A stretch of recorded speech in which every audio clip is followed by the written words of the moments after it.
La economía de Estados Unidos y otras del mundo enfrentan la amenaza de una recesión. ¿De qué estamos hablando?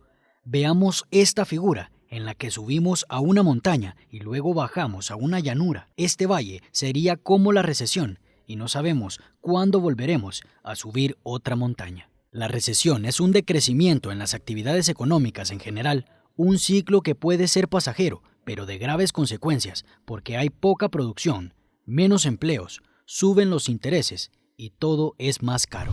Recesiones cuando en una economía ya lo que se está produciendo es menor respecto del año pasado. Quiere decir que en términos reales toda la sociedad produce menos alimentos, menos servicios. En la actualidad se teme que haya una recesión económica mundial por varios factores.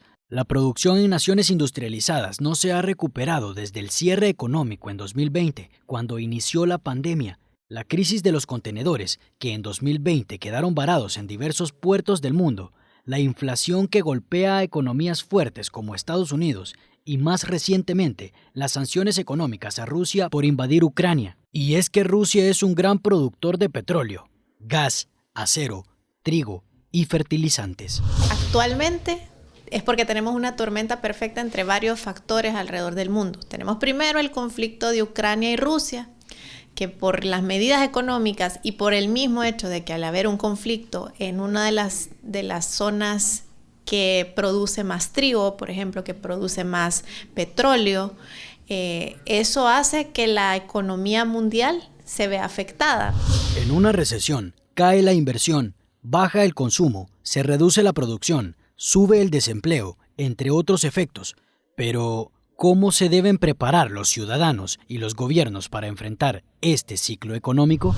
Lo más importante es la prudencia, por ejemplo, no seguir tomando mucho crédito, ordenar sus cuentas previamente a un problema de recesión. Bueno, al Estado le afectaría porque en una situación de recesión percibiría menos recaudación de impuestos, o sea, tendría menos ingresos. ¿Cuáles son las opciones de El Salvador ante una crisis, dado que tiene una economía dolarizada desde hace 20 años? El ministro de Hacienda, Alejandro Zelaya, habló al respecto. Cuando llegan algunas crisis, como la crisis inflacionaria, crisis por COVID-19, que nos tocó hacerla, nosotros no tenemos política monetaria en el país. No podemos emitir más moneda y decir desde el gobierno vamos a prestarle a las empresas y de esa forma vamos a inyectar liquidez a la economía, que es lo que hace Estados Unidos. Y si la economía de Estados Unidos entra en recesión, las consecuencias para El Salvador son directas por varios factores. Allá viven y trabajan cerca de 1,5 millones de salvadoreños. El flujo de remesas es constante y vital para la economía del país.